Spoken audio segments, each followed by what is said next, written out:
محترم مسلمانانو، موجوده حالاتو ته چې سړی ګوري، همتونه د خلکو کمزوري دي، جسمانی قواوې کمزوري دي، مشاغل د خلکو ډیر دي، ګناوې ډیرې دي، خودخواهي خودفسندي دا په خلکو کې ډیره ده. د الله د عشق د الله د محبت سلسله په خلکو کې ډیره کمزوري ده. د دغه وجنه عام خلک په قسمه قسم پریشانیو باندې مبتلا دي. هر سړی غواړي چې ما ته خدای پاک راحت او سکون پیدا کړي، او دینی طبقات خو غواړي چې الله تعالی ما ته اصلاحي ترقیم راولي، نفس راحت و سکون نه بلکې الله ما ته اصلاحي ترقی راولي، د الله د قرب مقامات خدای پاک راته نصیب کړي. لیکن دا چې ماحول په موږ باندې غالب ده، دغه لیار مجاهده غواړي. مجاهدي توان په عامو خلکو کې نشته. نو د دغه وجنه علما کوشش کوي چې یو آسانه لیار د خلکو د اصلاح او د راحت او د سکون لپاره په داسې انداز باندې وچړي چې هغه خلک دغه خبرې ته آماده شي، څه بوج په دې باندې نه وي، نه ډیر مال پکې لګېږي، نه د بدن ستړی پکې راځي.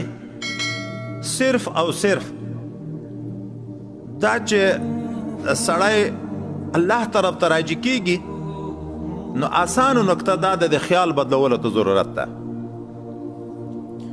هر انسان سوچ کوي، دا خیال د انسان بے اختیار لګیا د خپل فعالیت جاری ساتي، خو د چا خیالات په فضولو شیانو کې عبث تیریږي، د چا خیالات په ګناهونو کې ډوب دي.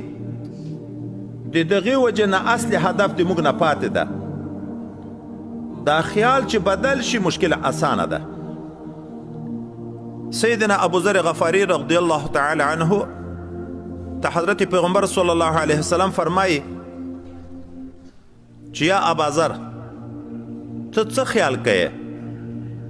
غنا ډیروالی د مال ته ویل کېږي چې د چا مال ډیر وي هغه سړی غني ده. ده ورته ویلې او بالکل. وایي ته څه خیال کوې؟ فقر دې ته ویل کېږي چې سړی مال نه لري. ده ورته ویلې او بالکل. ګوره خیال ده. حضرت پیغمبر علیه السلام ورته چې نه، غنا ډیروالی د مال ته نه ویل کېږي، غنا د زړه صفت ده. فقر کموالی د مال ته نه ویل کېږي، فقر د زړه صفت ده. حضرت پیغمبر صلی الله علیه وسلم یې لیس الغنا عن کثرة العرض، ډیروالی د دنیا د وجه نه غنا نه ده. انما الغنا غناء النفس، اصل غنا غنا د زړه ده. اوس یو انسان د غنا خیال ده چې مالداري ډیروالی د دنیا چې راشي نو موړ بشه، خو زړه د انسان په طلب کې وي، زړه د انسان وږی ده. دغه انسان چې څومره دنیا ډیریږي د ده فقر زیاتیږي. نن چې څومره خلک په ډیروالی د دنیا پسې لګیا دي، مالدار لګیا دي که غریبان،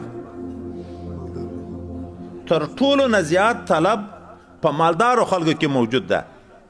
شپه یې په کور نشته، د آرام ژوند د خپل اهل و عیال سره نشته، دینی مشاغلو ته نه دي خلاص.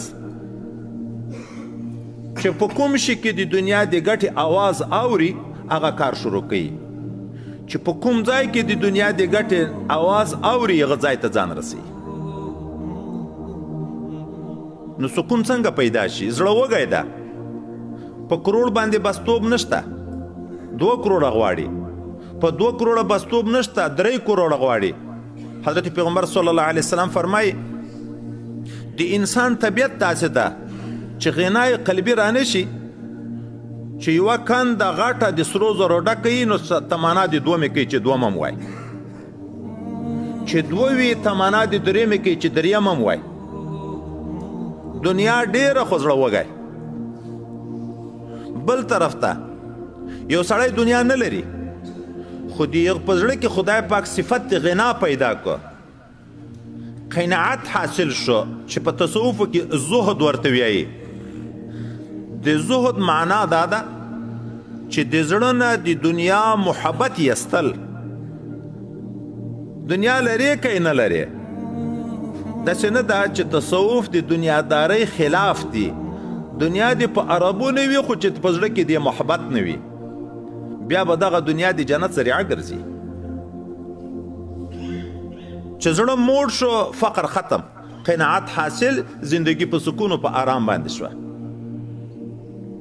حضرت مولانا ذکریا صاحب ته یو مرید د خپلو عزایمو اظهار کوي اراده مې کړې ده چې دنیایي کاروبار په یو غټ لیول باندې شروع کم او ښه دنیا ډیره کم نو د دنیا به غټ خدمتونه وکم مطلب دا د دینداره سړی د دین خدمتونه به وکم مولانا ذکریا صاحب ورته د وخت ضایع کول په کار نه دی دا اساس غلط سوچ ته دی تا سره وخت مه ضایع کوه داسې خیال وکړه چې دغه د سهارنپور علاقه دا ټوله د ما ده دا ټول دکانداران د ما منشیان دي دا په ډفټیو باندې ما مقرر کړي دي راوړل د بل ملک نه د بل ځای نه هم کوي خرڅول هم کوي د دنیا سنبالول هم کوي زه په قدر د حاجت باندې ورځم د دغه دکاندار نه وړه راواخلم د دغه دکاندار نه غوړي راواخلم د دغه دکاندار نه سبزي راواخلم د ما حاجت د دغه نه پوره کیږي دا نور ټول د ما دپاره لګیا دي وخت ذات عبادت ته ورکه چې دا ټول دا د فرض کړه چې دا ټول بازار د ما ده د لوږې خوف ورک شو خیال بدل شو د لوږې ډار او خوف ورک شو ټول خلک د ما دپاره لګیا دي خو زه باید الله ته رجوع وکم د خدای پاک په عبادت کې ځان مشغول کم دا وی چې ما چې دغه سوچ وکړه بس آرام او راحت پیدا شو چې هغه خپل څومره عزایم یې و چې داسې فیکټرۍ جوړه کړه دا وکړه دا په کروڑونو روپۍ غواړي اندېښمن به یې چې دا روپۍ به اوس څنګه پیدا کوم بیا دغه سنبالول غواړي د اصل سرمایه بم پیدا کوي بیرته نورې ګټې بم کې کوي خیال بدل کا مشکل حل ده نن د چا په خیال کې حب د دنیا ده د دغې وجه نه پریشانه ده چا په خیال کې حب د ګناه ده د هغې وجه نه پریشانه ده د چا په خیال کې حب د عزت ده عزت غواړي ځان ته په دغې کې پریشانه ده چا په خیال کې حب د قدرت ده د قدرت په حصول کې پریشانه ده که سړی خیال بدل کی مشکل به حل وي دا چې اوس دغه خیال به څنګه بدلیږي نو د خیال ځای بدل کا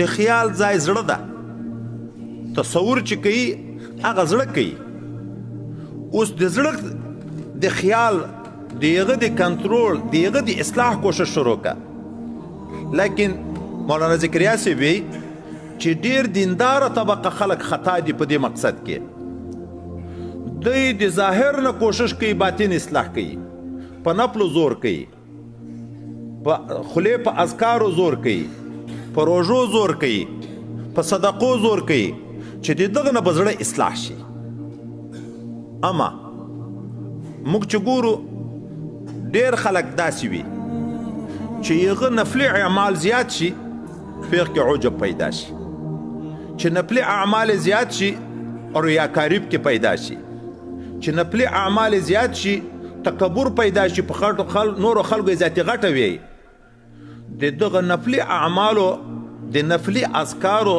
د نفلي روژو د نفلي صدقو د وجه نه زړه اصلاح شو کب څه خراب شو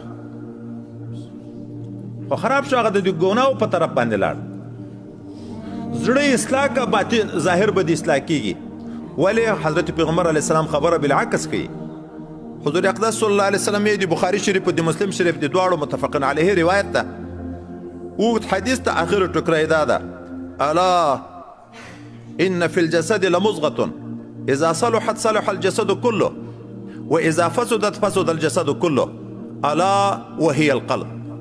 خبردار د انسان په وجود کې یوه پرزه ده، یوه ټکره ده، که هغه اصلاح شو ټول بدن به اصلاح وي، که هغه فاسد و ټول بدن به فاسد وي. هغه ټکره چې ده زړه ده.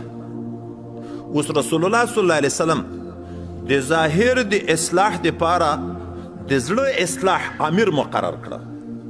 زړه اصلاح که سترګې به اصلاح شي، زړه اصلاح که غوږ به اصلاح شي، زړه اصلاح که ژبه به اصلاح شي، زړه اصلاح که لاس به اصلاح شي، زړه اصلاح که قدم به اصلاح شي، ټول اندامونه به اصلاح شي. پیغمبر علیه السلام فیصله د دې کړې.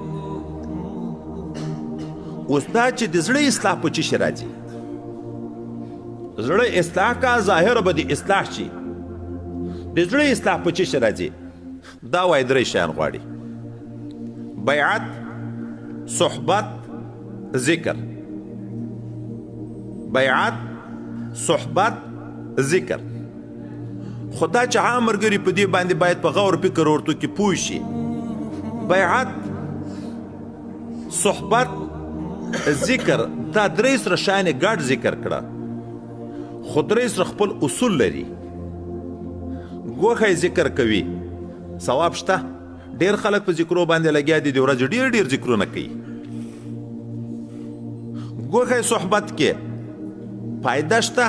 د علماو د دوست خلکو په مجلس کې کېناستو، هغه وخت کې د خدای رحمت ورته متوجه ده، کله څه نه څه اصلاح هم په سړي کې راشي.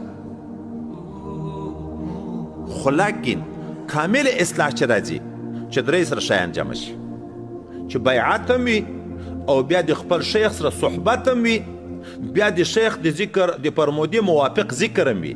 درې سره چې راشي پس د هغه نه بیا په انسان کې کامل اصلاح راځي.